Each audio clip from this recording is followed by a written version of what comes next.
ஆண்டவரும் அருமை இரட்சகருமாகிய இயேசு கிறிஸ்துவின் நாமத்தில் உங்களை வாழ்த்தி வரவேற்கிறேன். எனக்கு அருமையான தேவனுடைய அன்பு பிள்ளைகளே, இந்த நாளிலும் வெற்றி பெற்றவர்களுக்கே கிரீடம், அதாவது ஜீவ கிரீடம் என்ற தலைப்பிலே நாம் கர்த்தருடைய சத்தியத்தை கற்றுக்கொள்ளப் போகிறோம்.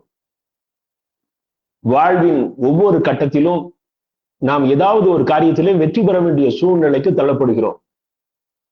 இந்த +2 எழுதுற பிள்ளைகளுடைய நிலைமையை பார்த்தா தான் பரிதாபமா இருக்கும். அவர்கள் அதற்கு அடுத்த கட்டத்திற்கு செல்வதற்காக ஏதாவது ஒரு காமன் எக்ஸாம் எழுதி அவர்கள் தேர்ச்சி பெற்றே ஆக வேண்டும் என்ற கட்டத்தில் இந்த நாட்களிலே தள்ளப்பட்டிருக்கிறார்கள். அப்படிப்பட்ட சூழ்நிலைகளிலே சிலர் ஒரு வருஷம் வெற்றி பெறுவதற்காக அதற்குரிய பயிற்சி வகுப்பை படிப்பதற்கு பல மாநிலங்களுக்கு சென்று முயற்சி எடுக்கிறார்கள். அப்படி படித்துக் கொண்டிருக்கும் பொழுது ஒரு சிலர் 1 ஆண்டு 2 ஆண்டு முயற்சித்து கிடைக்காதவர்கள் தோல்வியை தாங்க முடியாமல் தற்கொலை பண்ணிக் கொள்கிறார்.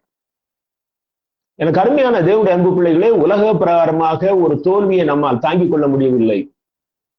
இயேசு கிறிஸ்து நமக்கு ஐஸ்வர்யவான் லாசரு சம்பவத்தை மிக அழகாக கற்றுக் கொடுத்தார்.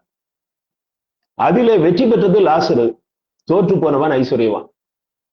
இந்த ஐஸ்வர்யவான் தான் தோற்று போனதை பாதாளத்துக்கு சென்ற பிறகுதான் உணர்ந்து கொண்டான்.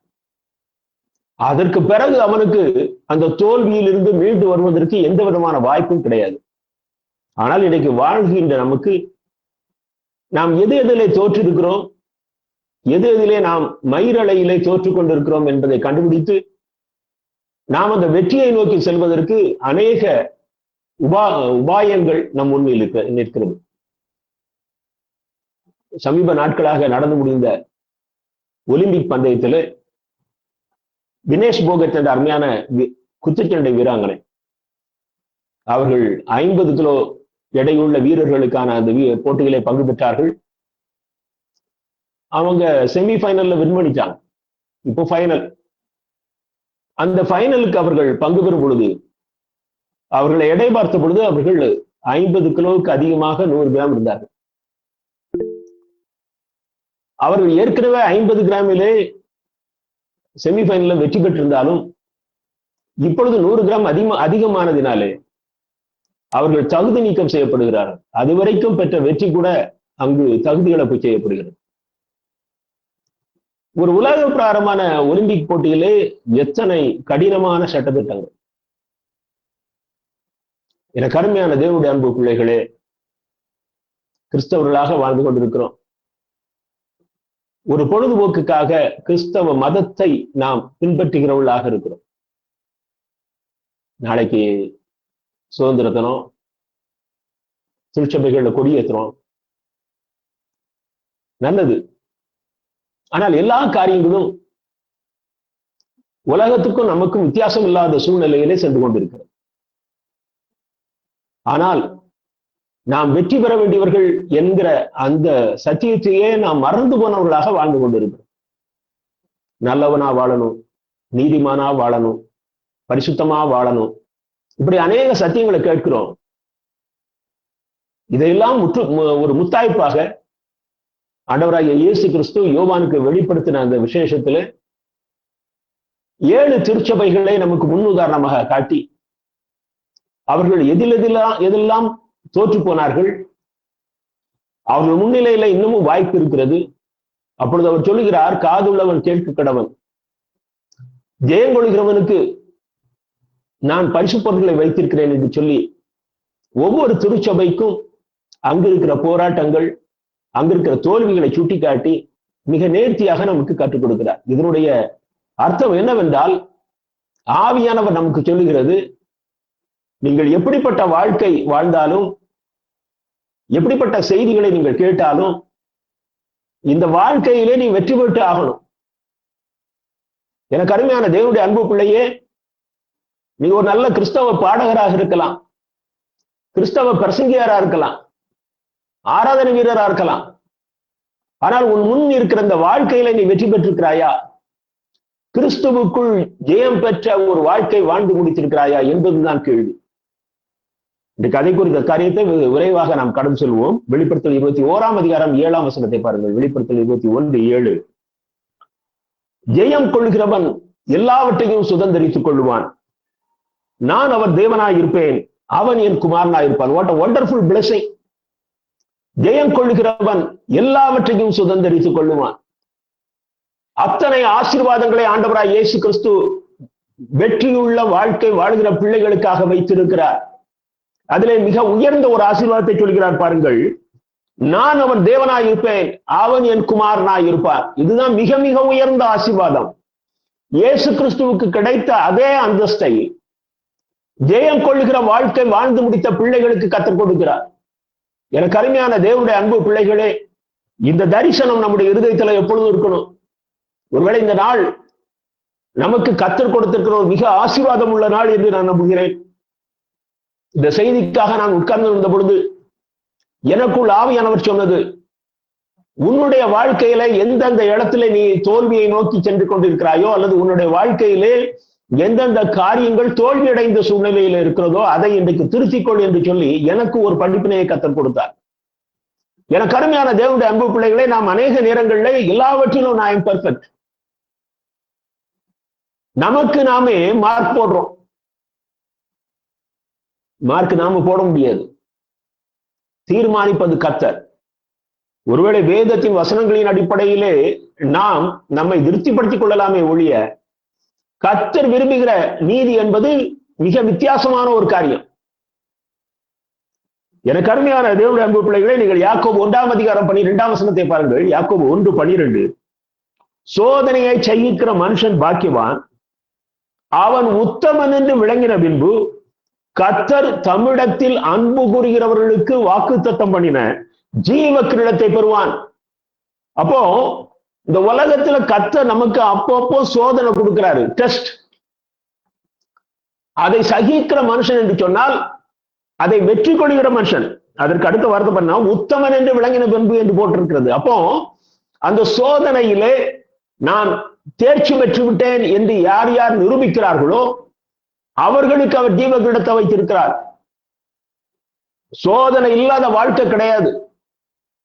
கர்த்தர் நமக்கு சோதித்துதான் அவர் நம்முடைய தகுதியை அவர் உறுதிப்படுத்திக் கொள்கிறார். அவர் சோதனையோடு கூட அதை தாங்கிக் கொள்ளும்படியான கிருபையை அவர் நமக்கு கொடுக்கிறார், பலத்தையும் கொடுக்கிறார். எனக்கு அருமையான தேவனுடைய அன்பு பிள்ளைகளே, அவரவர்களுடைய சக்திக்கு தக்கதாக கர்த்தர் சோதிக்கிறார். நீ இந்த ஸ்பிரிச்சுவலா ஆவிக்குரிய லெவல்ல நீ ஒரு செகண்ட் ஸ்டாண்டர்ட் லெவல்ல இருப்பானா அதுக்கு தகுந்த டெஸ்ட் தான் உனக்கு.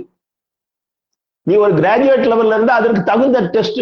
நான் அநேக முறை உங்களிடத்தை சொல்லியிருக்கிறேன், மிஷனரிகளுக்கு வந்த பாடுகள் நமக்கு வந்திருக்குமே, ஆனால் என்றைக்கோ நாம் ஆண்டவரை விட்டு விலகி இருப்போம்.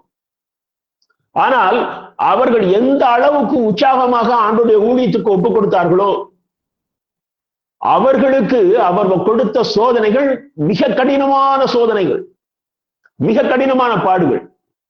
ஏன் இந்த அளவுக்கு அவர்கள் தங்களை நேசிக்கிறார்கள், பின்பற்றுகிறார்கள் என்பதை அவ்வப்பொழுது இந்த சோதனைகளை கொடுத்துதான் கர்த்தர் பார்த்து கொண்டிருக்கிறார். இதெல்லாம் பிசாசுக்கு கொடுக்கிற சவால். என் பிள்ளைகளை பாரு, எத்தனை சோதனையிலும் என்னை விட்டு பின்வாங்க மாட்டாங்க. பிசாசை சொல்றான், யோபுக்கு நீ சோதனை கொடுத்து பாரும் அப்படின்னா. கர்த்தர் அதை அனுமதித்து அவன் கடைசி வரைக்கும் உத்தமன் என்று விளங்கினதை அவர் கண்டுபிடித்தார். எனக்கு அருமையான தேவனுடைய அன்பு பிள்ளைகளே, சோதனையை சகிக்கிற மனுஷன் பாக்கியவான். ஆண்டவருடைய பிள்ளைகள் எல்லாருக்கும் சோதனை உண்டு. ஒருவேளை ஒருத்தனுக்கு அதிகமா நல்லா ஜெபிக்கிற பரிசுத்தமா வாழ்ற பிள்ளைக்கு அதிகமான பாடுகள் என்று சொன்னால் ஏதோ பாவம் செய்து விட்டான் என்று எண்ணாதீர்கள். அவன் அதிகமாக ஆண்டவருக்குள்ள இருக்கிறான்னு பொருள். கர்த்தர் அவரை இன்னும் தனக்கு உகந்த பாத்திரமாக வணைகிறார் என்று பொருள். அவர் அழிந்து போகிற பொன் அக்கினியினாலே சோதிக்கப்படுவது போல அந்த அளவுக்கு அந்த ஆத்துமாவை பொன்னுக்கு சமானமாக கர்த்தர் பார்க்கிறார். நீங்கள் 2 தீமோத்தேயு 4:7-8 அப்போஸ்தலன் பவுல் சொல்கிறார், நல்ல போராட்டத்தை போராடினேன். இதுதான் அவர் சோதனையை சகித்த ஒரு மகிமையின் வார்த்தை. நான் எனக்கு கொடுக்கப்பட்ட போராட்டங்களை, அந்த போராட்டங்கள் பயங்கரமான போராட்டங்கள், அவருடைய ஜீவனுக்கு எதிரான போராட்டங்கள், அந்த அளவுக்கு அவரை துன்புறுத்தினார்கள். அவர் சொல்றாரு, நான் நிர்வாணமாய் இருந்தேன், நான் பசியாய் இருந்தேன், நான் கப்பற்சேதத்தில் இருந்தேன், நான் 195 முறை நான் அடிபட்டேன், எத்தனையோ காரியங்களை சொல்கிறார். ஆனால் இங்கே அவர் தீமோத்தேயுக்கு எழுதும்போது சொல்கிறார், நான் நல்ல போராட்டத்தை போராடினேன். ஏன் என்று சொன்னால் அது ஒரு நல்ல தேர்வு, கர்த்தர் அனுமதிக்கிற ஒரு சோதனை. ஆகையினாலே அது பாடுகள் பலவீனங்களை கொண்டு வருகிற போராட்டமா இருந்தாலும் அது ஒரு நல்ல போராட்டம். ஆகவே அந்த போராட்டத்தை நான் வெற்றிகரமாக முடித்தேன், ஓட்டத்தை முடித்தேன், விசுவாசத்தை காத்துக்கொண்டேன். இது முதல் நீதியின் கிரீடம் எனக்காக வைக்கப்பட்டிருக்கிறது. உங்களுக்காக அப்போஸ்தலனாகிய பவுல் சொல்லுகிற உற்சாகப்படுத்துகிற வார்த்தை, நல்ல போராட்டத்திலே வெற்றி பெறுகிற பிள்ளைகளுக்கு நீதியின் கிரீடம் காத்துக்கொண்டு இருக்கிறது. எனக்கு அருமையான தேவனுடைய அன்பு பிள்ளைகளே, இந்த உலகத்துல இப்ப ஆசீர்வாதத்தை குறித்த செய்திகளை ஒவ்வொரு நாளும் கேட்கிறோங்க. நீங்க இந்த செய்தியை கேட்டு ஒரு கிறிஸ்தவனா வாழ்ந்து நீங்க காணிக்க கொடுத்து நீங்க உபவாசம் இருந்து ஆசீர்வாதம் பெறலாம். இது ஒண்ணுக்குள்ளையும் வராம பிசாசை சேவித்து இதை விட பணக்காரர்களாக, உலகத்தின் பணக்காரர்களாக வாழ்ந்து கொண்டிருக்கிறார்கள். ஆகவே இந்த உலகத்தின் ஐஸ்வர்யம் ஒன்றும் நீ கிறிஸ்துவனுடையவன் என்று நிரூபிப்பதற்கான அடையாளம் கிடையாது. ஆண்டவருடைய பிள்ளைகளுக்கு தேவையான ஆசீர்வாதத்தை கர்த்தர் கொடுப்பார். வனாந்தரத்துல நடந்து வரும் பொழுது அவர்களுக்கு சப்பல் கொடுக்கல, ஆனால் அவர்களுக்கு அந்த பாதங்கள் தேய்ந்து போகாதபடி கர்த்தர் பாதுகாக்கிறார். அவர்களுக்கு நல்ல அருமையான உணவை கொடுக்கிறார். அதற்காக உலக பிரகாரமான மக்களுக்கு கொடுத்தது போல கொடுக்கவில்லை, அவர்களுக்கு தேவையான நல்ல உணவை கொடுக்கிறார்.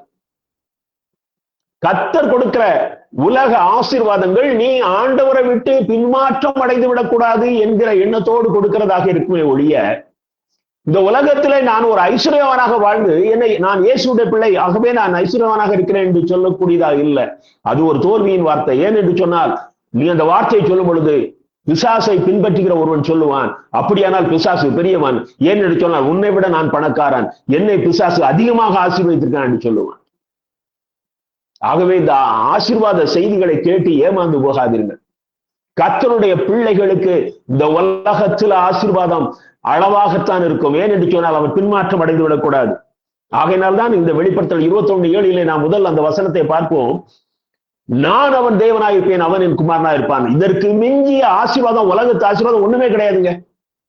தேவனுடைய குமாரன் என்கிற ஆசீர்வாதத்தை காட்டிலும் இந்த உலகத்துல ஒரு குட்டி தீவையை நீ சொந்தமாக வாங்கி வைத்து, ஒரு ஏர்போர்ட் உனக்கு சொந்தமாக இருந்து, ஒரு ஹார்பர் உனக்கு சொந்தமாக இருந்து, இந்த உலகத்தின் அத்தனை பணங்களும் எல்லா நாட்டிலும் இருக்கிற வங்கியிலும் அந்தந்த நாட்டின் கரன்சியிலும் உனக்கு பணம் இருந்தாலும் நீ செத்து போன அன்னைக்கு ஒண்ணும் கூட வராது. எனக்கு அருமையான தேவனுடைய அன்பு பிள்ளைகளே, நீ மகிமையோடு இயேசுவே நான் வருகிறேன் என்று சொல்லிக் கொண்டு உன்னுடைய மரணம் நடக்க வேண்டும் என்று சொன்னார். நீ ஒரு வெற்றிகரமான வாழ்க்கை இந்த உலகத்துல வாழணும். நான் எப்படி வெற்றி அடைய வேண்டும் என்று சொன்னால், நீ மேற்கொள்ளுகிறவனாக இருக்கணும். உனக்கு வருகிற சோதனைகள், போராட்டங்கள், பாவங்கள், பிரச்சனைகளின் மத்தியிலே நான் அதற்கு கீழாக போய்விடக்கூடாது. அதை நான் மேற்கொள்கிறவனாக இருக்கணும். நீங்க மத்தேயு 16:18 பாருங்கள். மத்தேயு 16:18, மேலும் நான் உனக்கு சொல்கிறேன், நீ பேதுருவாய் இருக்கிறாய், இந்த கல்லின் மேல் என் சபையை கட்டுவேன், பாதாளத்தின் வாசல்கள் அதை மேற்கொள்வதில்லை. இதுதான் ஜெயம். பாதாளத்தின் வாசல் என்பது பாவிகள் கடந்து செல்கிற வழி. அது ஒவ்வொருவரையும் விழுங்குவதற்கு காத்து கொண்டிருக்கிறது. இந்த உலகத்து மனுஷர்கள் அதுல சந்தோஷமா டிராவல் பண்றாங்க. ஆனால் உன்னுடைய வாழ்க்கையை இந்த பாதாளத்தின் வாசல் மேற்கொள்ள முடியாது. சாத்தான் ரட்சிக்கப்பட்டவர்களின் கூட்டமாகிய பரிசுத்த சபையை மேற்கொள்ள முடியாது. சபைக்குள்ள இருக்கிற ரட்சிக்கப்படாத பிள்ளைகள் அந்த பாதாளத்தின் வாசல்களிலே தோற்று போகிறார்கள். ஆனால் கிறிஸ்துவுக்காக வாழுவேன் என்று சொல்லி உறுதியாக நிற்கிற பரிசுத்தமாக்கப்பட்ட அந்த ரட்சிக்கப்பட்ட பிள்ளைகள் அந்த பாதாளத்தின் வாசல்களை அவர்கள் மேற்கொள்ளுகிறார்கள். லூக்கா 10:19 பாருங்கள். சீஷர்களுக்கு கர்த்தர் சொல்லுகிற ஒரு பெரிய அதிகாரம், கர்த்தர் கொடுக்கிற ஒரு அதிகாரம். சீஷர்கள் என்றால் கிறிஸ்தவர்களுக்கு, இதோ சர்ப்பங்களையும் தேள்களையும் மிதிக்கவும் சத்ருவினுடைய சகல வல்லமையையும் மேற்கொள்ளவும் உங்களுக்கு அதிகாரம் கொடுக்கிறேன், ஒன்றும் உங்களை சேதப்படுத்தாது.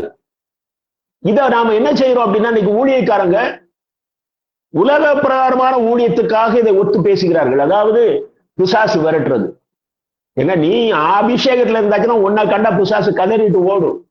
அது ஒரு பெரிய காரியம் அல்ல. ஆனால் இங்கே சொல்லப்பட்டிருக்கிற காரியம், சாத்தானானவன் உனக்கு விரோதமாக உருவாக்குகிற எல்லா காரியத்தையும் நீ மேற்கொள்ளுகிற அதிகாரத்தை கர்த்தர் உனக்கு கொடுத்திருக்கிறார். ஹல்லேலூயா. என் அன்பு தேவனுடைய பிள்ளையே, பிசாசு உனக்கு கண்ணிகளை ஆங்காங்கே வைத்துக் கொண்டிருக்கிறான். நீ எந்தெந்த காரியத்திலே நீ ஆண் ரட்சிக்கப்படும் என்பதாக பலவீனமாய் இருந்தாய் என்கிற பட்டியல் அவனிடத்தில் இருக்கிறது. நீ ஒரு பண பைத்தியம், நீ ஒரு பெண் பைத்தியம், நீ ஒரு தங்க பைத்தியம், உனக்கு எந்தெந்த இடத்துல வீக்னஸ்ங்கிற பட்டியல் அவன் வச்சிருக்கிறான். இந்த எலி பொறி வைக்கிறதுல எலிக்கு எது பிடிக்குமோ அந்த உணவை வச்சுதான் எலி பொறி வைக்கிறாங்க, அந்த எலியை பிடிப்பதற்காக. அணிலை பிடிக்கணும்னா அணிலுக்கு பிடிச்ச உணவை வைப்பாங்க. ஆக நாம் எதை நாம் கைப்பற்ற வேண்டுமோ அந்த விலங்குக்கு ஏற்ற உணவு, அதுக்கு ஏமாந்து போகும் அளவுக்கு அந்த உணவை நான் அதுல வைக்கிறாங்க. இதைத்தான் பிசாசு இன்னைக்கு பண்ணி கொண்டு இருக்கிறான்.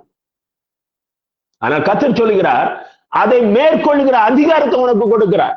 இந்த கண்ணி நான் விழுவதற்காக பிசாசு வைத்திருக்கிற கண்ணி, இதை நீ கண்டுபிடிச்சேன்னா நீ தப்பிச்சிடலாம். எனக்கு அருமையான தேவனுடைய அன்பு பிள்ளைகளை, இன்றைக்கு அநேக கிறிஸ்தவர்கள் விழுந்து போகிற கண்ணி என்று சொன்னால் புகழ். ஊழியக்காரனும் புகழுக்கு தான் ஏங்குறான். குட்டி குட்டி சபைகள்ல சின்ன சின்ன வேலைகள் செய்கிறவர்களும் தன்னை யாராவது பாராட்டிடணும்னு தான் அலைகிறாங்க. அதனால்தான் அநேகருக்கு கர்த்தர் கொடுக்கிற ஒரு பயிற்சி என்ன என்று சொன்னால், குறை சொல்லுகிற சில காரியங்களை என்னுடைய காதுல விழ வைப்பார். நீ இவன் ஒண்ணுக்குமே லாய்க்கலன்னு அப்படி ஒரு விழுங்கும் போதுதான் நீங்க ஆண்டவருக்கு நன்றி சொல்லணும். கர்த்தர் உங்க கூட இருக்கிறார், இதை கர்த்தர் அனுமதிக்கிறாரு. நீ இதை வெற்றி சிறக்க வேண்டுமானால் உன்னை குறை சொல்லும் பொழுது நீ ஆண்டவருக்கு நன்றி சொல்லு. அது கர்த்தர் அனுமதிக்கிற ஒரு நல்ல சோதனையும்.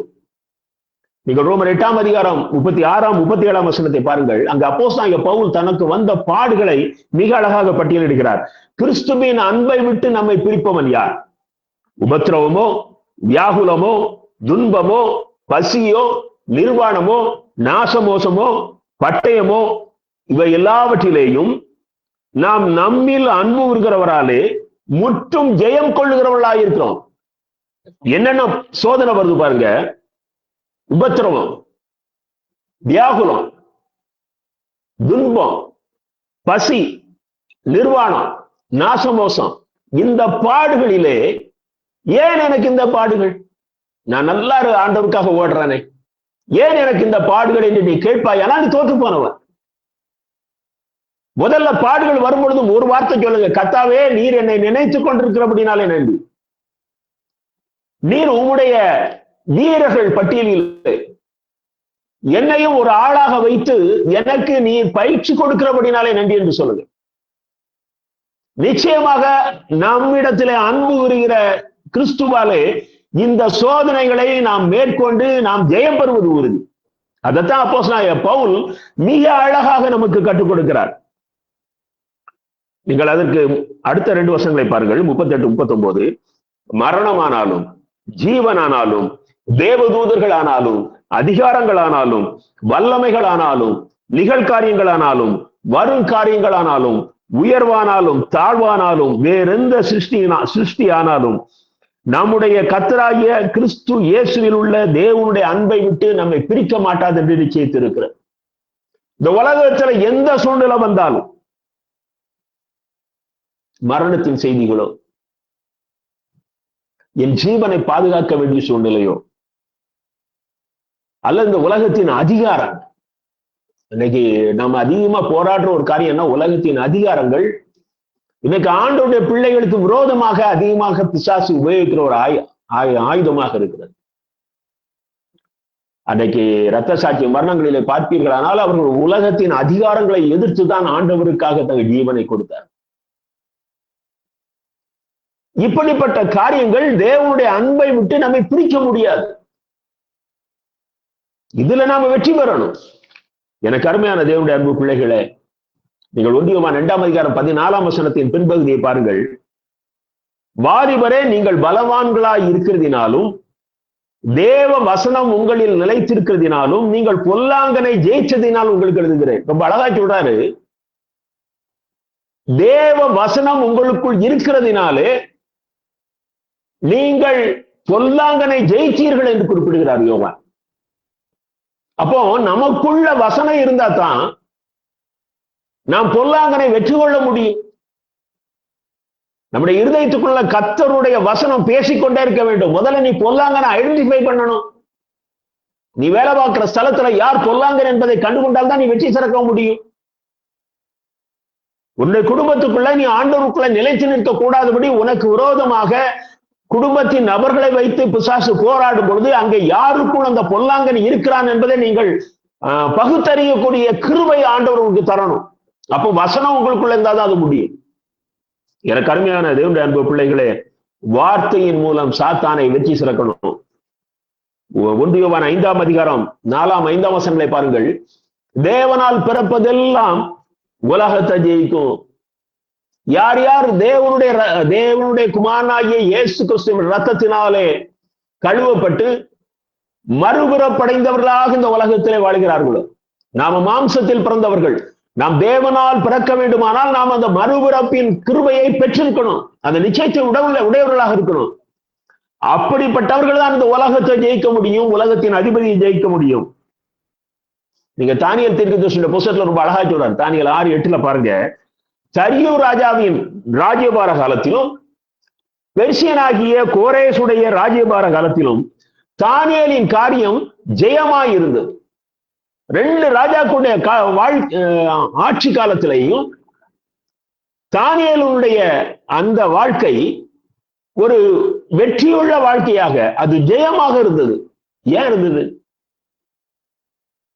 எப்படிப்பட்ட தனக்கு மரணமே வரும் என்றாலும் தரியு ராஜாவின் நாட்களில அந்த தேவனை விட்டு கொடுக்கல, அந்த தேவனோடு உள்ள உறவை விட்டு கொடுக்கல. ராஜா தான் இவன்கிட்ட சரண்டரான ஒழிய இந்த அகதியாக வந்த தானியேல் சரண்டராக இல்லை. எனக்கு அருமையான தேவனுடைய அன்பு பிள்ளைகளே, ஒரு அற்ப பணத்துக்காக சரண்டர் ஆயிடுவோமே, ஒரு அற்ப பதவிக்காக சரண்டர் ஆயிடுவோமே. என் அன்பு தேவனுடைய பிள்ளையே, நான் ஒரு போய் சொன்னா எனக்கு சம்பளத்துல ஒரு 2000 ரூபாய் கிடைக்கும்னா துணிஞ்சு போய் சொல்லிடுறோமே. எப்படி நாம் வெற்றியுள்ள ஒரு வாழ்க்கை வாழ முடியும்? ஐயா, இன்றைக்கு புரட்டு உபதேசம் பெருகிவிட்ட நாட்கள். வேதத்தில இல்லாத காரியங்களை துணிந்து பிரசங்கிக்கிற நாட்கள். சில காரியங்களை நான் இந்த பொது வெளியில சொல்வதற்கு நான் யோசிக்கிறேன். அந்த அளவுக்கு இன்றைக்கு வேத புரட்டர்கள் பெருகி விட்டார்கள். தைரியமாக பிரசங்க பீடத்திலே நின்று கொண்டு இந்த வேதத்தை புரட்டி பேசுகிறவர்கள். எனக்கு அருமையான தேவனுடைய அன்பு பிள்ளையே, நியாய தீர்ப்பு கடுமையானது. இந்த வார்த்தைகள் எல்லாவற்றுக்கும் நீ கீழ்ப்படியணும். இதை குறித்து பேசும் பொழுது ஆவியானவர் உன்னிடத்துல பேசுகிறத தைரியமா நீ சொல்லணும். நீ அப்படிப்பட்ட ஒரு வாழ்க்கை வாழும் பொழுதுதான் உன்னால் பிசாசை வெற்றி கொள்ள முடியும். பிசாசு உனக்கு விரோதமாக வருகிற அந்த வஞ்சக வலையிலே நீ விழாதபடி நீ தப்பித்துக் கொள்ள முடியும். 1 யோவான் 4ஆம் அதிகாரம் 4ஆம் வசனத்தை பாருங்கள். 1 யோவான் 4:4, பிள்ளைகளே, நீங்கள் தேவனால் உண்டாயிருந்து அவர்களை ஜெயித்தீர்கள். ஏனெனில் உலகத்தில் இருக்கிறவனிலும் உங்களில் இருக்கிறவர் பெரியவர். ஹல்லேலூயா. நாம் தேவனால் உருவாக்கப்பட்டவர்கள். ஆரம்பத்துல ரட்சிக்கப்பட்ட உடனே நம்ம ரொம்ப ஒரு சாதாரணமா தான் இருக்கும். ஆனால் கர்த்தர் நம்மை உருவாக்க ஆரம்பிக்கிறார். அவருடைய கரத்திலே நாம் களிமண்ணாக ஒப்பு கொடுக்கப்படும் பொழுது கர்த்தர் நம்மை உருவாக்க ஆரம்பிக்கிறார். அப்படி உருவாக்கி வரும் பொழுது நமக்கு விரோதமாக ஒவ்வொரு முறையும் பிசாசானவன் வரும் பொழுது நாம் அவனை வெற்றி சிறக்கிறோம். அப்படியே இருக்காதீங்க. போன வருஷம் இருந்ததுக்கு இந்த வருஷம் நீங்க ஆவியில பரிசுத்தத்துல எவ்வளவு வளர்ந்திருக்கிறோம் என்பதை பாருங்கள். சின்ன வகுப்புல உள்ள மேத்தமேட்டிக்ஸ்க்கும் பெரிய வகுப்புல உள்ள மேத்தமேட்டிக்ஸ்க்கும் வித்தியாசம் உண்டு. நீ இன்னும் அந்த சின்ன கணக்குகளையே போட்டுக் கொண்டிருப்பாயானால் நீ எப்படி நீ உயர்ந்த நிலைக்கு வர முடியும்? ஆவிக்குரிய ஒரு வளர்ச்சிக்குள் வர முடியும். எனக்கு அருமையான தேவனுடைய அன்பு பிள்ளைகளே, திருச்சபையிலே கிடைத்திருக்கிற பதவி உயர்வுகள் அல்ல. நீ கிறிஸ்தவ வாழ்விலே எந்த அளவுக்கு பாடுகளை தாங்கிக் கொண்டு தேவனுக்காக வைராக்கியமாக நிற்க வளர்ந்திருக்கிறார் என்பதுதான் முக்கியம். 1 கொரிந்தியர் 15ஆம் அதிகாரம் 57ஆம் வசனத்தை பாருங்கள். யோவான் 16:33 முதலில் வாசிக்கிறேன். யோவான் 16:33, என்னிடத்தில் உங்களுக்கு சமாதானம் உண்டாயிருக்கும் பொருட்டு இவைகளை உங்களுக்கு சொன்னேன். உலகத்தில் உங்களுக்கு உபத்திரவம் உண்டு, திடன் கொள்ளுங்கள், நான் உலகத்தை ஜெயித்தேன். நீ என்னுடைய குமாரன். யார்? நான் உலகத்தை ஜெயித்திருக்கும் பொழுது இந்த வெற்றி உனக்கும் பங்கு உண்டு, நீயும் செட்டி சிறக்க முடியும். அது பிறகு 1 கொரிந்தியர் 15:57 பாருங்கள். 1 கொரிந்தியர் 15:57, நம்முடைய கர்த்தராகிய இயேசு கிறிஸ்துவினாலே நமக்கு ஜெயம் கொடுக்கிற தேவனுக்கு ஸ்தோத்திரம். ஹல்லேலூயா. நம்முடைய கர்த்தராகிய இயேசு கிறிஸ்துவினாலே நமக்கு அவர் வெற்றி சிறந்தது போல நமக்கும் அவர் வெற்றி கொடுக்கிறார். எல்லாம் சுத்தி பாவம் தான் எனக்கு உலகத்துல. பாவத்துக்கு அளவுகளே கிடையாது. ஒரு மாவட்டத்துல ஒரு டீச்சராமா, அவங்க கிட்ட ஒரு 5 வயது பொண்ணா டியூஷனுக்கு அனுப்பியிருக்காங்க. அவ எதுக்கு வந்துட்டு அந்த மட்டும் என்ன கோர்ஸ் போனான்னு தெரியல. அங்கே ஒரு வேசித்தன ஆவி வந்து விட்டது. எனக்கு அருமையான தேவனுடைய அன்பு பிள்ளைகளே, எந்த அளவுக்கு கொடூரமான 2 பேரும் பெண்கள், ஒன்று குட்டி பிள்ளை. பிசாசானவன் எவனை விழுங்கலாமோ என்று வகை தேடி சுற்றி திரிகிற நாட்கள். அப்படியே ஒரிஜினலா இறங்கி இருக்கிறான். நீ உன்னை பாதுகாத்துக் கொள்ளணும். உனக்கு இன்னைக்கு இன்னும் அந்த பாவம் செய்யக்கூடிய அளவுக்கு உனக்கு சோதனை வரல. ஒருவேளை அப்படிப்பட்ட சோதனையை பிசாசு கொண்டு வருவானே, ஆனால் நீ தப்பித்துக் கொள்ள வேண்டுமானால் நீ தேவனுடைய குமாரனாக இருந்து எப்பொழுதும் அவரோடு ஐக்கியமாக இருந்தால்தான் இந்த சோதனைகளிலே நீ வெற்றி சிறக்க முடியும். எனக்கு அருமையான தேவனுடைய அன்பு பிள்ளைகளே, எபேசியர் 6ஆம் அதிகாரம் 11ஆம் வசனத்தை பாருங்கள். நீங்கள் பிசாசின் தந்திரங்களோடு எதிர்த்து நிற்க திராணியுள்ளவர்களாகும்படி தேவனுடைய சர்வாயுத வர்க்கத்தை தரித்துக் கொள்ளுங்கள். நீங்கள் பிசாசின் தந்திரங்களோடு எதிர்த்து நிற்க திராணி உள்ளவர்களாகும்படி, பலம் உள்ளவர்களாகும்படி தேவனுடைய சர்வாயுத வர்க்கம். முதலாவதாக ரட்சிப்பு, இரண்டாவதாக தேவன் மீது வைத்திருக்கிற விசுவாசம், மூன்றாவதாக சத்திய வசனம். அதுதான் பட்டயம். பிசாசு அந்த பட்டயத்தை அவன் தூக்கிட்டு வந்து இயேசுகிட்டே போராடி பார்த்தான். ஆனால் அந்த பட்டயம் யார் கையில இருக்குமோ அப்போ வந்து அது வெற்றி கிடைக்கும். கர்த்தரும் அதே பட்டயத்தால் அவனை வீழ்த்தினார். எனக்கு அருமையான தேவனுடைய அன்பு பிள்ளைகளே, இன்னைக்கு சுற்றி வருகிற போராட்டங்களில நம்ம தினம் தோத்துக்கிட்டு இருக்கிறோம். நீங்க இன்னைக்கு ஒரு பேப்பர் எடுத்து உட்கார்ந்து பாருங்க, இன்னைக்கு எத்தனை விஷயத்துல தோத்தோன்னு பாருங்க. எத்தனை போய் சொன்னீங்க, எத்தனை பேர்ட்டு நீங்க மூஞ்ச தூக்குனீங்க, எத்தனை பேரை குறித்து உங்க மனசுல கசப்பு, மன்னிக்கவே முடியல. ஆனா நீ கிறிஸ்தவன்னு சொல்ற, உன்னால யாரையும் மன்னிக்க முடியல. நானும் ஆரம்பத்தில இருந்தே பார்க்கிறேன், எனக்கு விரோதமாகவே சபையில பேசுறாங்க. அருவருப்பால்ல, பேசட்டும், அது கர்த்தர் அனுமதித்த காரியம். ஹல்லேலூயா, ஆண்டவருக்கு நன்றி சொல்ல பழகு. கர்த்தர் அப்பதான் கர்த்தர் தட்டி சொல்லுவாரு, என் அன்பு மகன், என் அன்பு மகன் என்னை போல பாடுகளிலே வெற்றி சிறக்க. இயேசு கிறிஸ்து நினைச்சிருந்தா அன்னைக்கு இருக்கிற அந்த யூத சமுதாயத்தையே அழிச்சிட்டு அவர் வெற்றி வீரராக நின்றிருப்பார். ஆனா பிசாசு சந்தோஷப்பட்டிருப்பார். அவர் அத்தனை பாடுகளையும் தாங்கிக் கொண்டு அவர் சிலுவையிலேயே அவர் வெற்றி சிறந்தார். ஆனா நம்மளால ஒரு காரியத்தை தாங்க முடியலையே. ஆண்டவருக்காக வாழ்வதை காட்டிலும் என்னுடைய சுய கௌரவம் எனக்கு முக்கியமாக இருக்குமே, ஆனால் நான் தோற்று போனவன். எனக்கு ஜெயத்தினிடம் கிடையாது. எனக்கு அருமையான தேவனுடைய அன்பு பிள்ளைகளே, வெளிப்படுத்த 2ஆம் அதிகாரம் நான் எபேசு சபையை குறித்து பார்ப்போம். நான் இந்த 7 சபைகளில் இருக்கிற பாவங்களை விரைவாக சொல்லி கடந்து செல்கிறேன். முதலாவதாக எபேசு சபை, வெளிப்படுத்த 2:4 பாருங்கள். ஆனாலும் ஆதியில் கொண்டிருந்த அன்பை விட்டாய் என்று உன் பேரில் எனக்கு குறை உண்டு. இந்த சபையானது அது ஆரம்பமான நாட்களிலே அது தேவனிடத்திலே மிகுந்த அன்பு செலுத்திய ஒரு திருச்சபை. ஆனால் இந்த கடைசி நாட்களிலே அந்த திருச்சபைகளிலே தேவனிடத்தில் இருந்த அன்பு குறைந்து போயிற்று. அதாவது சில சபைகள், ரட்சிக்கப்பட்ட பிள்ளைகள் கூடி அந்த சபை ஆரம்பிக்கும் போது எல்லா காரியத்தையும் இது தேவனுக்கு பிடிக்குமா, இது தேவனுக்கு பிடிக்குமா என்று அவர்கள் சிந்திப்பது உண்டு. ஆனா ஒரு கட்டத்துக்கு பிறகு ஆத்துமாக்கள் அதிகம் வரணும். நம்ம சபையில நிறைய ஆத்துமா வந்தா அது ஆண்டவருக்கு பிடிக்கும். நம்ம சபையில நிறைய காணிக்க வந்தா ஆண்டவருக்கு பிடிக்கும். நம்ம சபையை பெருசா கட்டினா ஆண்டவருக்கு பிடிக்கும் என்று சொல்லி தேவனுக்கு பிடித்த காரியங்களை நாம் விட்டு கொடுத்து ஒரு உலக பிரகாரமான திருச்சபையாக மாறி விடுகிறோம். நம்ம நோக்கம் மாறிடுது. ஆக இங்க என்ன நடக்குது? தேவனிடத்திலே ஆதியிலே கொண்டிருந்த அந்த அன்பு குறைஞ்சு போச்சு. திருச்சபையில அந்நிய பாஷை இருக்கும், அங்க தீர்க்க தரிசனம் வர இருக்கும். நீங்க அதைத்தான் 1 கொரிந்தியர் 13ஆம் அதிகாரத்துல மிக அழகாக அப்போஸ்தலன் பவுல் சொல்லுகிறார், அந்நிய பாஷை உண்டு, தீர்க்க தரிசன வரம் உண்டு, சகல ரகசியங்களையும் அறிகிற அறிவு உண்டு, மலைகளை பேர்க்கத்தக்கதான விசுவாசம் உண்டு, அங்கே அன்னதானம் உண்டு, தன்னையே கொடுக்கிற துணிவு உண்டு. ஆனால் அன்பு கிடையாது. எனக்கு அருமையான தேவனுடைய அன்பு பிள்ளைகளே, அந்த ஆதியிலே தேவனிடத்திலே வைத்திருந்த அன்பு குறைவுற்று இன்றைக்கு மத சடங்காச்சாரங்கள் யாவும் மிக பெர்ஃபெக்டாக திருச்சபைகளிலே கடைபிடிக்கப்படுகிறது. எனக்கு அருமையானவர்களே, எபேசு திருச்சபையிலே அன்பு, தேவனிடத்தில் இருந்த அந்த அன்பு குறைந்து போனது. நம்ம சபையில எது குறைஞ்சு போச்சு? நீ அங்கத்தினராக இருக்கிற சபையில இன்னைக்கு எது குறைந்து இருக்கிறது? எல்லா சபையிலையும் இன்னைக்கு தேவனிடத்திலே நாம் வைத்திருந்த அன்பு குறைந்து போய்விட்டது. அந்த அன்பு இருக்குமே, ஆனால் நாம் இந்த வேதத்தின் வார்த்தைகளுக்கு ஒத்ததாக தான் சபையை நடத்துவோம். எனக்கு அருமையான தேவனுடைய அன்பு பிள்ளைகளே, ஒரு அருமையான ஊழியக்காரர் சொன்னார். அவங்க பெரிய குருசேடை நடத்துவாங்களாம்.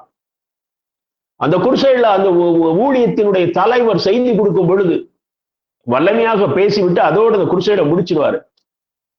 அதுக்கு பிறகு அங்கிருந்து ஓடியே வருவாங்களாம்.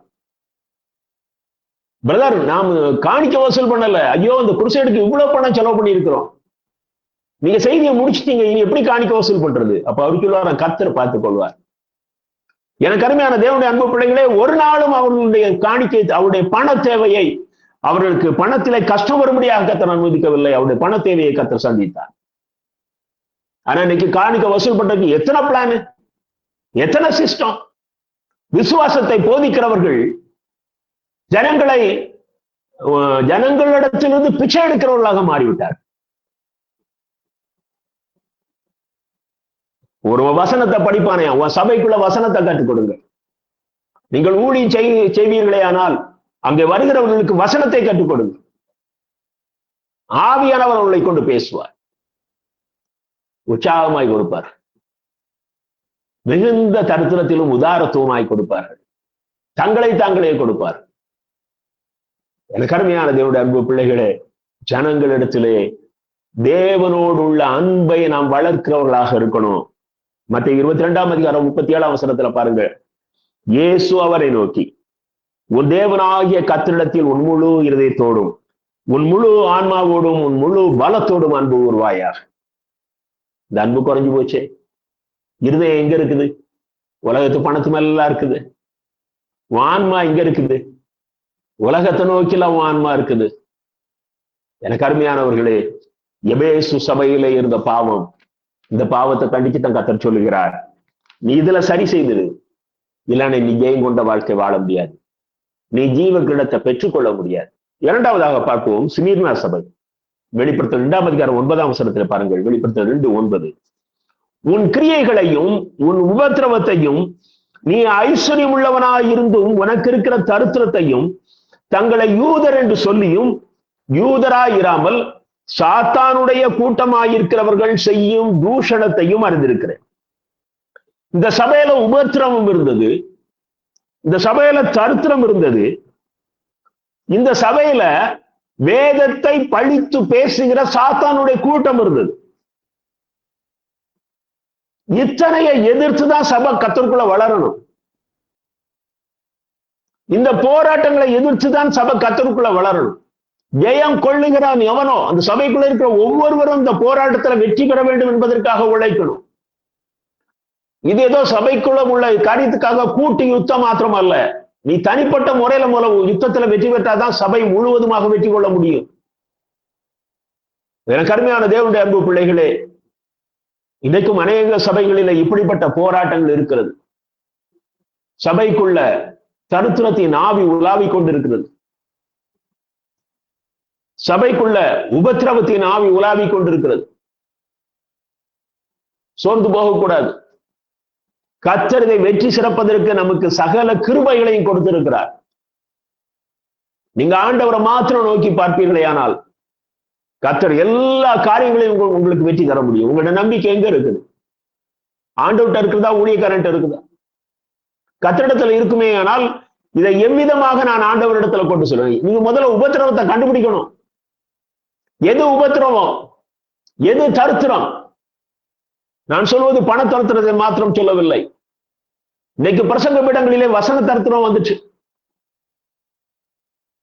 இன்னைக்கு சபைகளிலே அன்பு தரித்திரம் வந்துச்சு.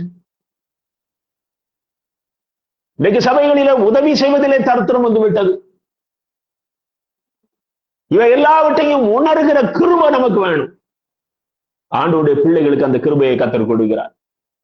குறை உள்ளவர்களை நிறைவாக்குகிற தேவன். எந்தெந்த இடத்துல குறைவு இருக்கிறதோ அதையெல்லாம் கண்டுபிடிக்கிற கிருபையை உங்களுக்கு கொடுக்கிறார். ஆண்டுக்குள்ள அக்னியா மாறுங்க. இந்த குறைகளை கண்டுபிடிக்கிற கிருபையை ஆண்டவரிடத்திலிருந்து பெற்றுக் கொள்ளுங்கள்.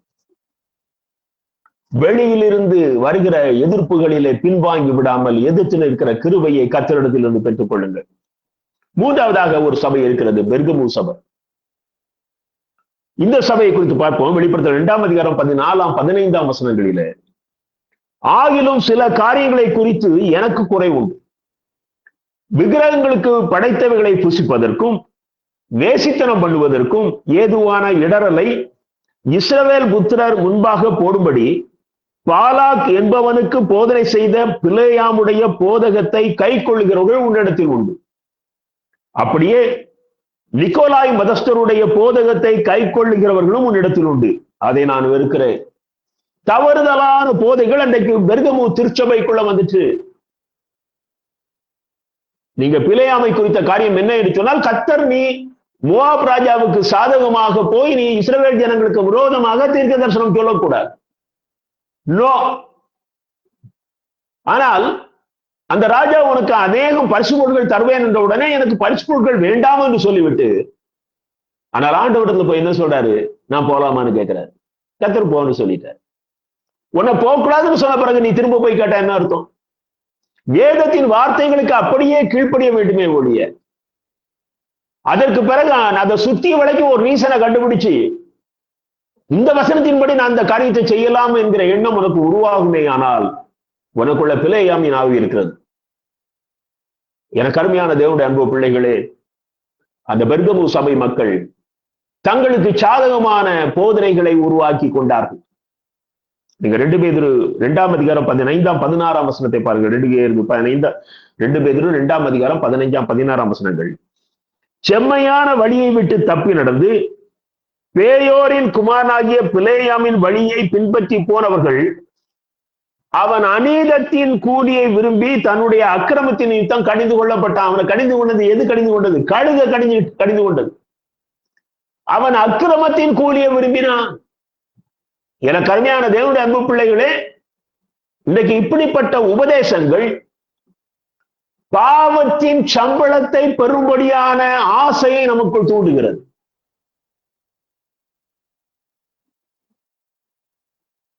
ரொம்ப வேதனையான காரியம் என்னன்னு சொன்னா, நம்முடைய சபைகளிலே வேற சபைகள், பாரம்பரிய சபைகள்ல சில தேர்தல்களுக்காக ஓட்டுக்கு பணம் கொடுக்குறாங்க. அது கீழ்மட்டத்தில இருந்து மேல்மட்டம் வரைக்கும் இருக்குது. இந்த பதவியை நான் பெற வேண்டுமானால் அதற்கு இத்தனை கோடி செலவு பண்ணுகிறேன் என்று சொல்லக்கூடிய பதவிகள் தமிழ்நாட்டு திருச்சபைகள் இருக்குதான். வெட்கக்கேடு, சாபக்கேடு. அவர்கள் நம்முடைய தலையிலே கை வைத்து அது ஒரு அபிஷேகமா, அருவருப்பு இல்லையா? எனக்கு அருமையான தேவனுடைய அன்பு பிள்ளைகளே, எந்த அளவுக்கு துணிவு! பிலேயாமினால் அநீதத்தின் கூலியை விரும்புகிறோம். பெர்கமு சபைக்கு கர்த்தர் எச்சரிக்கிறார். நீங்க யூதா 1ஆம் அதிகாரம் 11 வசனத்தை பாருங்கள். யூதா 1:11. இவர்களுக்கு ஐயோ, இவர்கள் காயீனுடைய வழியில் நடந்து பிலேயாம் கூலிக்காக செய்த வஞ்சகத்திலே விரைந்தோடுகிறவர்கள். பிலேயாம் கூலிக்காக செய்த வஞ்சகத்திலே விரைந்தோடுகிறவர்கள். சபையில எதுக்காவது கூலிக்கு நீங்க மாரடிக்கிறாயா?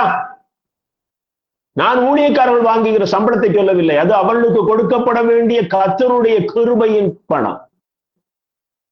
ஆனால் நீ லஞ்சமாக ஏதாவது வாங்குகிறாயா? எனக்கு அருமையான தேவனுடைய அன்பு பிள்ளைகளே, அந்த சபையில இருந்த இந்த பாவத்தை கர்த்தர் கடிந்து சொல்லுகிறார். நீ ஜெயம் கொள்ள வேண்டுமானால் நீ இதில இருந்து விடுதலை பெற வேண்டும்.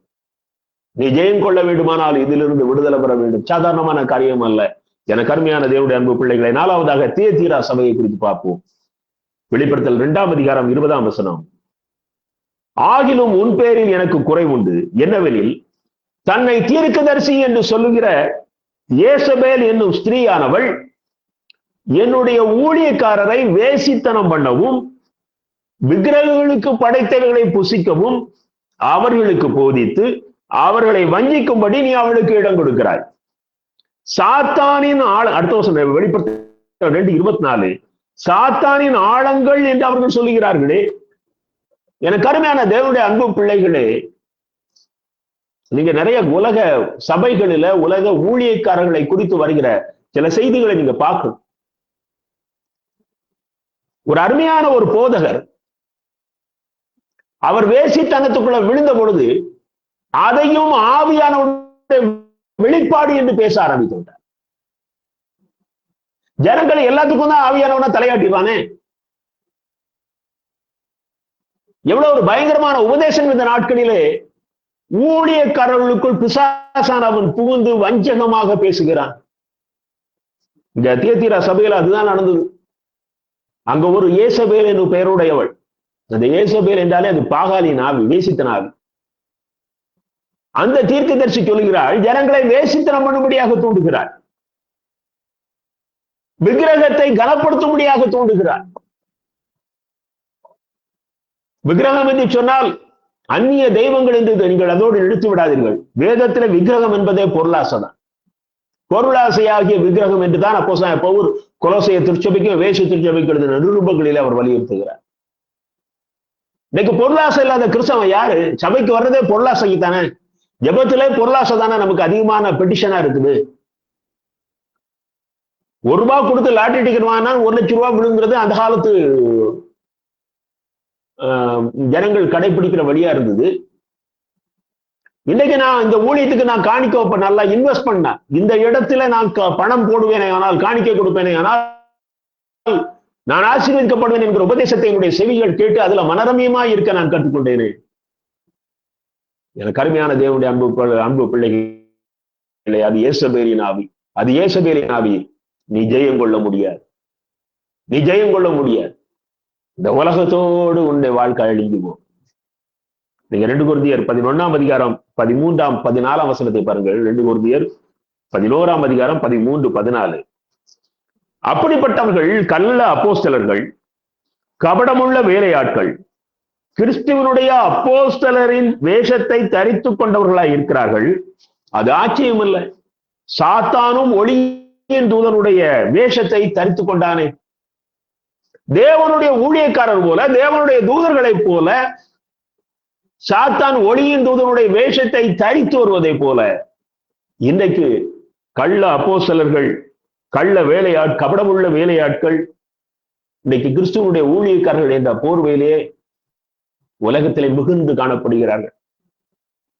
எனக்கு அருமையானது என்னுடைய அன்பு பிள்ளைகளே, நீ தேவனுடைய குமாரன் என்கிற அந்தஸ்துக்கு உன்னை உயர்த்தாவிட்டால் இவர்களை இனம் கண்டு கொள்ள முடியாது.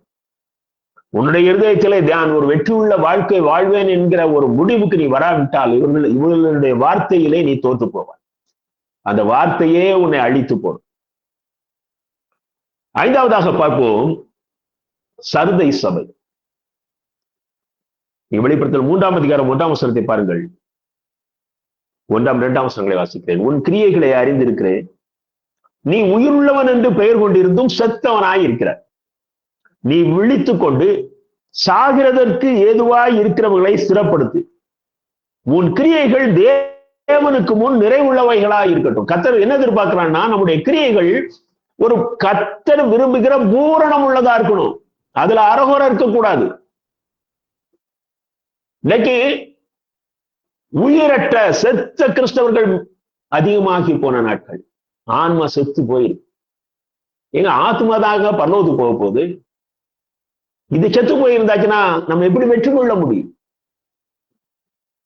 எனக்கு அருமையான தேவனுடைய அன்பு பிள்ளைகளே, அது ஆன்மா வாழுமே ஆனால் உனக்குள் உணர்வு அதிகமாக இருக்கும், பாவ உணர்வு அதிகமாக இருக்கும்.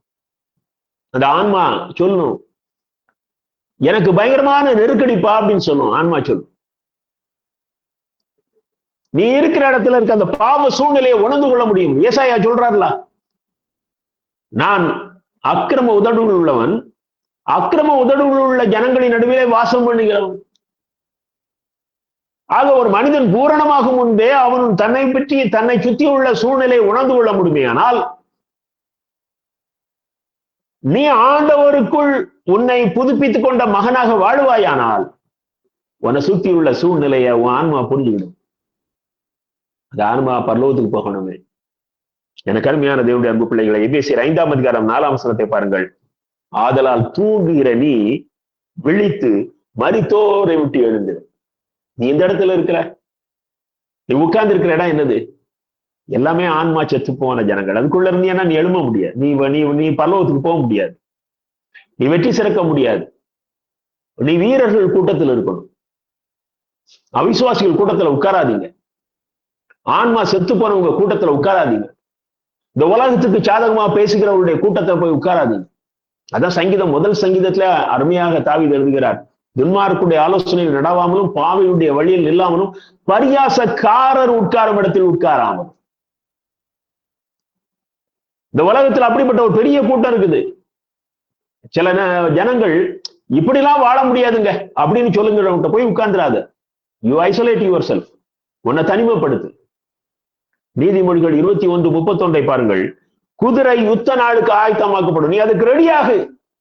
நீ ரெடியானா தான் ஜெயமோ கர்த்தர் ஆழ்வர். நான் வெற்றி சிறப்பேன் என்று நீ தீர்மானம் பண்ணு, கர்த்தர் உனக்கு வெற்றியை கொடுப்பார். ஏழாவதாக நான் கடைசி லவோதிக்கேயா சபையை சொல்லிட்டு அதுக்கு பிறகு நான் பிலதெல்பியா சர்ச்சுக்கு வர்றேன். வெளிப்படுத்தல் 3ஆம் அதிகாரம் 15ஆம் 16ஆம் வசனங்களை பாருங்கள். லவோதிக்கேயா திருச்சபை, உன் கிரியைகளை அறிந்திருக்கிறேன், நீ குளிரும் அல்ல அனலும் அல்ல, நீ குளிராயாவது அனலாயாவது இருந்தால் நலமாயிருக்கும். இப்படி நீ குளிருமின்றி அனலுமின்றி வெதுவெதுப்பாய் இருக்கிறபடினால் உன்னை என் வாயினின்று வாந்தி பண்ணி போடுவேன். இங்க இந்த திருச்சபைக்குள்ள ஒரு கூட்டம் மக்கள் இருக்கிறாங்க, அவங்க ஃபயராவும் இல்லை, ஆவியில் அனலாவும் இல்லை, ஆவியில குளிர்ந்தும் போகல. அதாவது அது எப்படிப்பட்ட கூட்டம் அப்படின்னா, தேவனுடைய காரியங்கள்ல எதிர்ப்பும் கிடையாது, அதற்காக தேவனுக்காக வைராக்கியமாக நிற்க மாட்டாங்க. இது மேக்சிமம் நம்முடைய பாரம்பரிய திருச்சபைகள்ல இதுதான் நடக்குது. குளிரும் கிடையாது, அனலும் கிடையாது. ஆனா கர்த்தர் சொல்றாரு, உன்னை நான் வாந்தி பண்ணி போடுவேன் அப்படிங்கிற. நீ குளிராயாவது அனலா இருந்தாலாவது நலமாய் இருக்கும். 2 தீமோத்தேயு 3ஆம் அதிகாரம் 5ஆம் வசனத்தை பாருங்கள். 2 தீமோத்தேயு 3:5, தேவ பக்தியின் வேஷத்தை தரித்து அதன் பலனை மறுதலிக்கிறவர்கள். தேவ பக்தியின் வேஷம் இருக்குது, பரிசுத்தவான் மாதிரி பைபிளை தூக்கிக்கிட்டு சர்ச்சுக்கு முன்னால போகிற ஒரு வேஷம் இருக்கிறது. ஆனால் அந்த வல்லமை உனக்குள்ள கிடையாது. அந்த பலனை நீ ஒத்துக்கொள்ளவில்லையே, ஒத்துக்கொண்டிருந்தால் நீ அந்த அபிஷேகத்தை வாங்கியிருப்பாயே. இதுதான் லவோதிக்கேய திருச்சபையில இருந்த ஒரு தோல்விக்கான காரணம். கர்த்தர் சொல்றார், நீ எதை விட்டு வெளியே வா, நீ இதை நான் உனக்கு சொல்லி இருக்கிறேனே, இதை நீ ஏற்றுக்கொண்டு இதுல நீ விடுதலை பெற்று நீ வெற்றி சிறக்கிற சூழ்நிலைக்கு வரணும்னு தான் கர்த்தர் போதிக்கிறார். வெளிப்படுத்தல் 3ஆம் அதிகாரம் 17ஆம் 18ஆம் வசனங்களை பாருங்கள்.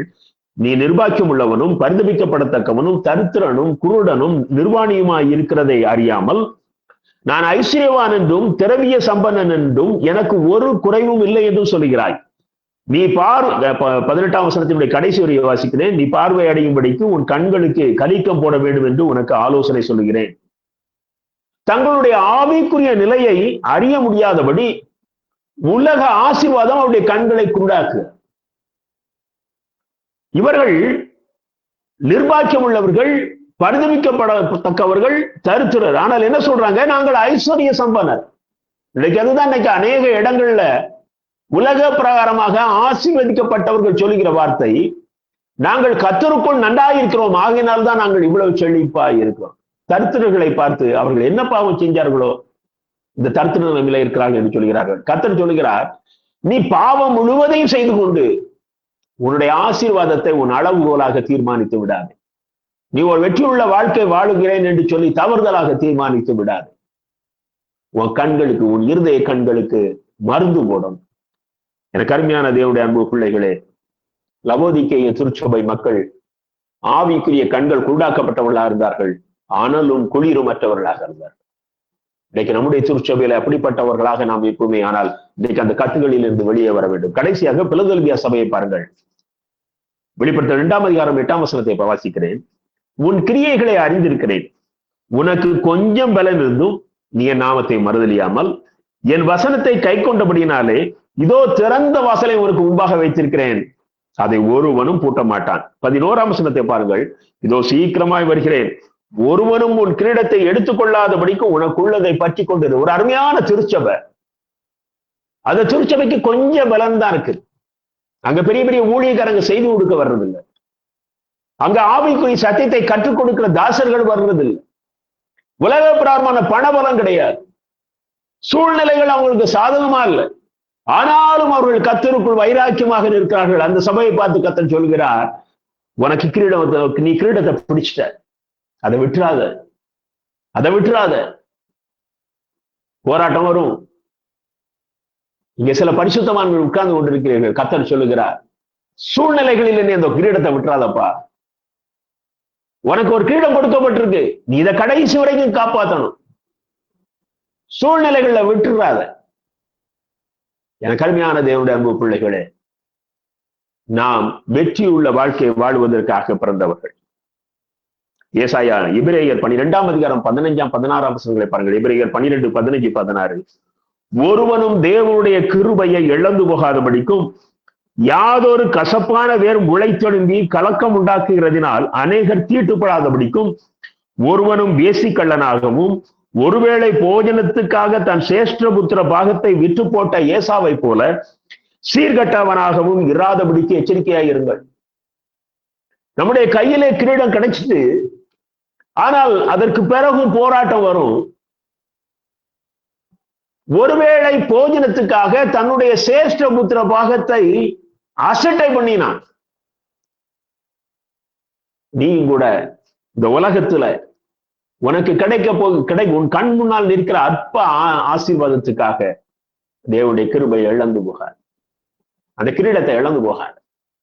எனக்கு அருமையான தேவனுடைய அன்பு பிள்ளைகளே, ஒருவேளை நீங்கள் அந்த கிரீடத்தை பெற்றுக் கொள்கிற அந்த ஓட்டத்திலே நீங்கள் முதன்மையாக இருப்பீர்களே ஆனால் நீங்கள் இன்னும் தைரியமாக உலகத்தை வெறுக்க ஆரம்பியுங்கள்.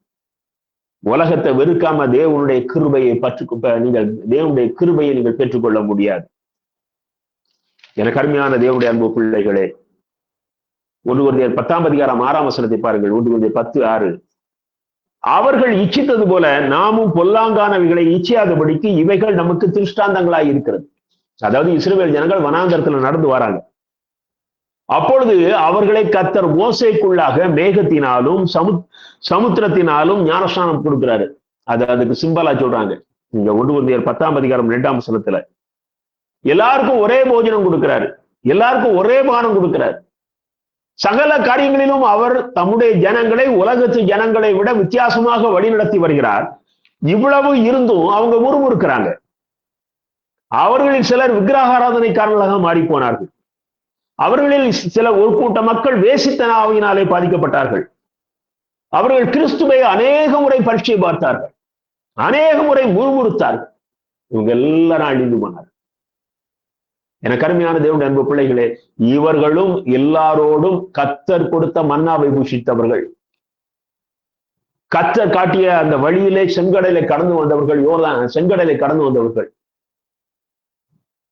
கர்த்தர் ஜனங்களுக்கு என்னென்ன ஆசீர்வாதங்கள் கொடுத்தாலும் அத்தனையும் அனுபவித்தவர்கள். ஆனாலும் இவர்கள் பின்மாற்றம் அடைந்தார்கள். ஏன்? இவர்களுக்குள்ளே ஒரு இச்சையின் ஆவி இருந்தது. எனக்கு அருமையான தேவனுடைய அன்பு பிள்ளைகளே, நீங்கள் கர்த்தருடைய கிருபையை விட்டு விடாதிருங்கள். அநேகர் விட்டு விட்டார்கள், ஆகையினாலே அவர்கள் அழிந்து போகலாம். ஆனா நீ விட்டு விடாது, நீ விட்டு விடாது. நான் இந்த இடத்துல இருக்கிறேன், இந்த கிருபையை என்னால் பற்றிக்கொள்ள முடியாது என்று சொல்லாது. பிசாசுவான்கிட்ட சொல்லுவான், நீ இருக்கிற இடத்துல இந்த கிருபையை பற்றி கொள்ள முடியாது என்று சொல்லு. நீ இருக்கிற இடத்திலேயே நீ பற்றி கொள்ளுவாய். நீ அநேகருக்கு ஆசீர்வாதமாக இருப்பாய். உன்னை சுற்றி உள்ள ஜனங்களும் வெற்றி அடையும்படியான வழியை கர்த்தர் உன்னை கொண்டு அந்த ஜனங்களுக்கு கொடுக்கிற கிருபையை தருவார். 1 தீமோத்தேயு 3ஆம் அதிகாரம் 6ஆம் வசனத்திலே பாருங்கள். அவன் இருமாப்படைந்து பிசாசு அடைந்த ஆக்கினையிலே விழாதபடிக்கு நூதன சீசனா இருக்கக்கூடாது. அங்க தீமோத்தேயுக்கு சொல்றாரு, அவனுக்குள்ள இருமாப்பு வந்துடக்கூடாது. நான் வெற்றி பெற்று விடுவேன் என்கிற இருமாப்பு வந்து விடக்கூடாது. இன்னுமாக 1 தீமோத்தேயு 3ஆம் அதிகாரம் 7ஆம் வசனம் அடுத்த வசனத்துல பாருங்க, அவன் நிந்தையிலும் பிசாசின் கண்ணியிலும் விழுந்துடக்கூடாது. இந்த உலகத்துல நாம அந்த வெற்றி அடைவதற்கு இடையூறாக பிசாசானவன் அநேக நூதன சீசன், அதாவது என்ன சொன்னா புதிய உபதேசங்களை கொண்டு வருவான். நாங்க வித்தியாசமான ஆளு. மதுரையில ஒரு சர்ச் இருக்குதான், சினிமா பாட்டிலே பிரசங்கம் பண்றாங்க. எனக்கு அருமையான தேவனுடைய அன்பு பிள்ளைகளே, இந்த கடைசி காலத்தில் இப்படிப்பட்ட வஞ்சக ஆவிகள் நாம் கர்த்தருக்குள் நிலைத்திருக்க கூடாதபடி நமக்கு விரோதமாக போராடுகிறது. நாம தனிக்கு உட்கார்ந்து சிந்திக்கும் போது சில நேரத்துல டவுட் வரலாம். நான் சரியான பாதைகளை பயணிக்கிறேன் நான் என்று சொல்லி 1 Corinthians 10:11-12 வாசிக்கிறேன். இவைகள் எல்லாம் திருஷ்டாந்தங்களாக அவர்களுக்கு சம்பவித்தது, இஸ்ரவேல் ஜனங்களுக்கு. உலகின் முடிவு காலத்தில் உள்ள நமக்கு எச்சரிப்பு உண்டாகும்படி எழுதப்பட்டிருக்கிறது. இஸ்ரவேல் ஜனங்கள் எப்படி அந்த வனாந்திர பயணத்திலே வஞ்சிக்கப்பட்டு போனார்களோ அப்படி நீ வஞ்சிக்கப்பட்டு விடாதே. நூதன உபதேசம் வரும், பிசாசின் கண்ணி வரும், உன்னை சுத்தி நிந்தனையான வார்த்தைகள் வரும். எனக்கு அருமையான தேவனுடைய அன்பு பிள்ளைகளே, தெளிவா இருங்க. சர்வாயுத வர்க்கத்தை தரித்துக் கொள்ளுங்கள். நான் பாதாள வாசல்களை மேற்கொள்ளும்படியாக உருவாக்கப்பட்டவன். நான் குறுகலான வாசலை தெரிந்து கொண்டேன். நான் அந்த குறுகலான பாதையிலே பயணிக்கும்படியாக தெரிந்து கொள்ளப்பட்டவன். எனக்கு அருமையான தேவனுடைய அன்பு பிள்ளைகளே, நாம் எந்த கண்டியிலும் விழுந்து விடக்கூடாது. உலக வாழ்வில் கிறிஸ்து காட்டிய பாதையிலே நான் பயணித்து, நான் ஜெய வாழ்வு, நான் வெற்றியுள்ள வாழ்க்கை வாழ்ந்து அந்த ஜீவ கிரீடத்தை பெற்றுக்கொள்வேன். சண்டே ஸ்கூல் அழகா சொல்லி கொடுப்பாங்க, ஜீவ கிரீடத்தை பெற்றுக்கொள்கிற பாடல். எனக்கு அருமையான தேவனுடைய அன்பு பிள்ளைகளே, நாம் ஜீவ கிரீடத்தை பெற்றுக்கொள்ளணும். இந்த உலகத்துல நீ எப்படிப்பட்ட வாழ்க்கை வாழ்ந்தாலும் வெகு சீக்கிரத்துல கடந்து போகும். ஆனால் இந்த ஜீவ கிரீடம் உனக்கு நித்திய வாழ்வை தரும். நீ தேவனோடு வாழ்கிற கிருபையை கொடுக்கும். இன்னைக்கு இந்த இடத்துல பங்கு பெற்றுக்க உங்கள் எல்லோருக்கும் கர்த்தர் ஜீவ கிரீடத்தை வைத்திருக்கிறார். நாம் அதை சுதந்திரித்துக் கொள்வோம். இயேசு கிறிஸ்துவின் நாமத்தில் ஆமென். கண்களை மூடி ஜெபிப்போம். அன்பின் ஆண்டவரே, இந்த அருமையான நாளுக்காக நன்றி சுவாமி. நீர் எங்களை அதிகமாக நேசிக்கிறீங்கப்பா. உலகத்தின் காரியங்கள் எங்களுக்கு சாதகமா இல்லை. ஆனாலும் கர்த்தர் எப்படியாவது சின்ன கூட்டத்தை நான் பரலோகத்துக்கு கொண்டு போக வேண்டும் என்று சொல்லி கர்த்தர் எங்களுக்கு பாராட்டுகிற கிருபைகளுக்காக நன்றி சுவாமி. நாங்கள் அந்த ஜீவ கிரீடத்தை பற்றி கொள்கிற கிருபையை தார். சூழ்நிலைகளை உணர்ந்து கொள்கிற கிருபையை தார். நான் பரிசு பொருளை பெற்றுக் கொள்வதற்கான ஓட்டத்திலே எந்த இடத்திலே இருக்கிறேன் என்பதை அறிந்து கொள்வதற்கான கிருபையை தார். ஆண்டவரே, ஒரு சின்ன காரியத்திலே நான் கவனியாமல் இருந்து அந்த நிச்சயத்துக்குரிய அந்த பரிசு பொருளை நான் இழந்து போகக்கூடாது. என்னை பூரணப்படுத்தும், எங்களை தகுதிப்படும். இந்த இடத்துல வந்திருக்க ஒவ்வொரு குடும்பங்களையும் ஆசீர்வதி, எல்லாருடைய தேவைகளை சந்தி. அருமையான ஈரோடு TLC திருச்சபருடைய போதகர் அம்மா அவர்களுக்காக நான் நன்றி செலுத்துகிறேன். அவருடைய அருமையான பிள்ளைகளுக்காக நன்றி செலுத்துகிறேன். அவர்கள் செய்கிற ஊழியங்களை எல்லாம் ஆசீர்வதிங்கப்பா. 2 திருச்சபைகளை அவர்களை கொண்டு நீர் கட்டி வருகிறே, அதற்காக நன்றி சுவாமி. உடைய கிருபை, உடைய ஆசீர்வாதம் அந்த திருச்சபைகளிலே வாழ்கிற ஒவ்வொரு குடும்பங்கள் மீது இறங்கட்டும். இந்த இடத்துல பங்கு பெற்றிருக்கிற மற்ற திருச்சபைகளை சார்ந்த ஒவ்வொரு குடும்பங்களையும் கர்த்தர் ஆசீர்வதிப்பீராக. எல்லாரும் பரலோகத்திலே உண்மை சந்திக்கிற கிருபையினால் நிரப்பும். ஒருவேளை இன்றைக்கு நாங்க எங்கெங்க வீடுகள்ல இருந்து இந்த செய்தியை கேட்கிறோம், ஒரு நாள் வரும் அன்றைக்கு நாங்கள் எல்லாரும் பரலோகத்திலே உண்டாக இணைந்து நிற்போம். அந்த நிச்சயத்தை நீர் எங்களுக்கு தந்தபடினாலே நன்றி சுவாமி. இயேசு கிறிஸ்துவின் மூலம் வேண்டிக் கொள்கிறோம் பரமபிதாவே, ஆமென்.